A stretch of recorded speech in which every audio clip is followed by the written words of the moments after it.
La época medieval, Edad Media o Medioevo eran tiempos de hace más de 800 años. En el Medioevo había muchos castillos con sus reyes, condes, guerreros, campesinos y bufones. También había muchos conventos y sus monjes eran los que mejor sabían leer y escribir. También había muchos mercados. La estructura política y económica predominante en la Edad Media fue el feudalismo, un sistema que se desarrolló gracias a la necesidad de la misma época. Mucho tiempo se pensó que el Medioevo fue una época oscura y prácticamente desprovista de manifestaciones artísticas. Sin embargo, hubo grandes obras desde la oralidad como las jarchas, el Cantar del Mío Cid, la Divina Comedia y los cuentos moralizantes como los del Conde Lucanor, lo que significa que en esta época hubo gran aporte a la humanidad. Proyecto de este periodo, observaremos la ropa que se usaba en la Edad Media, para reconocer también sus características en ella. Continuemos entonces nuestro recorrido.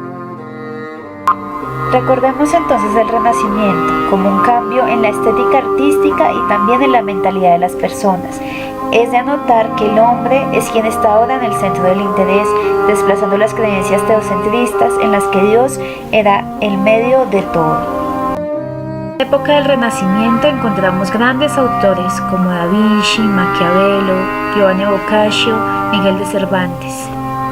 Sus obras y las de otros grandes artistas van a resaltar el pensamiento de lo clásico, de lo individual, del ser humano, del humanismo, de la claridad. Vivir el presente y gozar la vida. Vamos ahora con el siglo de las luces. La Ilustración es el movimiento filosófico, político y literario y científico en el que se desarrolló Europa y sus colonias. Tuvo grandes escritores, grandes representantes que hicieron grandes aportes para la humanidad.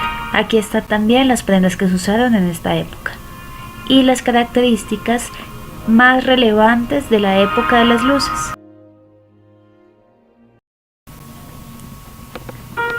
Terminemos ahora con el realismo. El realismo literario tuvo su origen en la primera mitad del siglo XIX y sus precursores fueron Honoré de Balzac y Stendhal. Se trató de una corriente estética que se impuso ante el imperante romanticismo de la época, oponiéndose no solo en cuestiones ideológicas sino también en lo estructural, provocando un rotundo quiebre entre las letras del siglo XIX. Aquí veremos también los cambios en el vestuario de las personas de esta época. Fyodor Dostoyevsky, El niño mendigo. Este año, en la época de Navidad, pasaba frecuentemente en la calle ante un niño de apenas 7 años que estaba siempre acurrucado en el mismo rincón. Aún volví a encontrarle la víspera de la fiesta, con un frío terrible. Estaba vestido lo mismo que en verano, llevando a manera de bufanda un pedazo de trapo viejo enrollado en torno del cuello. Mendigaba, hacía la mano, según acostumbraban a decir los muchachos mendigantes peterburgueses.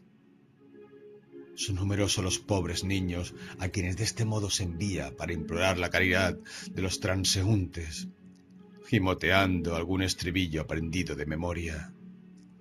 Pero aquel pequeñuelo no gimoteaba, hablaba ingenuamente como un pícaro novato en la profesión.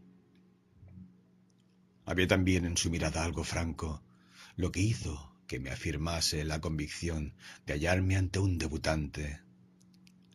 A mis preguntas respondió que tenía una hermana enferma, que no podía trabajar.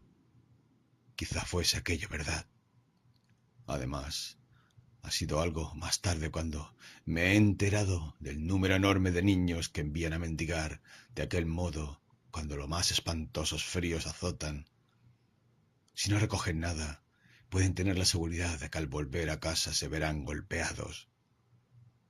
Cuando ha logrado reunir algunos cópex, el pícaro se dirige, con las manos rojas y entumecidas, hacia la cueva donde una banda de ropavejeros o de obreros holgazanes que abandonaron la fábrica el sábado para no aparecer por ella hasta el miércoles siguiente, se hartan de comer y beber conscientemente. En esas cuevas, las mujeres demacradas y golpeadas beben alcohol en unión de sus maridos, mientras chillan desaforadas las miserables criaturas que lactan. Aguardiente, miseria, suciedad, corrupción y ante todo y sobre todo aguardiente. Apenas vuelve, envíase al niño a la taberna con el dinero mendigado y cuando trae el alcohol se divierten con él haciéndole beber un vaso que le corta la respiración y subiéndosele a la cabeza le hace rodar por el suelo con gran alegría de los presentes.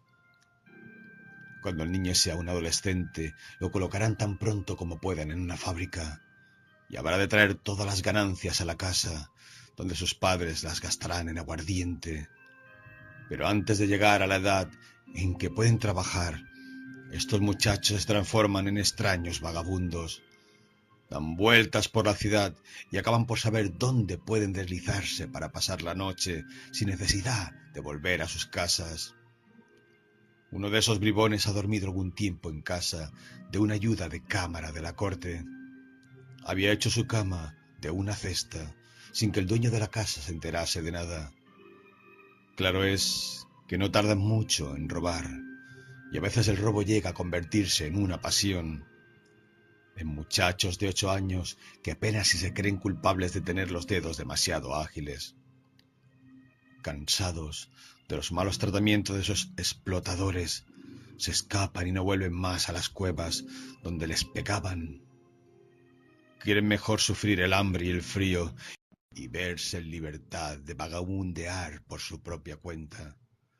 A menudo estos pequeños salvajes no saben nada de nada, ignoran a qué nación pertenecen, no saben dónde viven y jamás oyeron hablar ni de Dios ni del emperador. Frecuentemente se sabe acerca de ellos cosas inverosímiles que, sin embargo, son ciertas.